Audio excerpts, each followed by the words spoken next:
Hallo, my naam is Joni Mackenzie.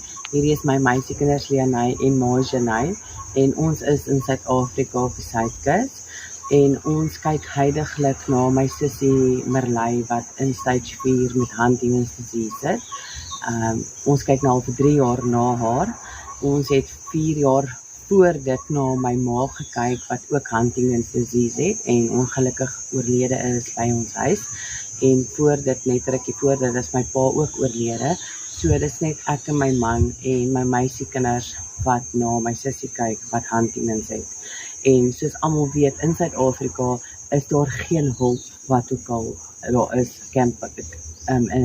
hulp is vir mense met Huntington's nie. So my vriendin Candice het vir ons 'n campaign begin met Back a Buddy. So groot asseblief, die link is in die bio. Die bio is in die link. Asseblief gaan daarin en gaan help ons sover julle kan.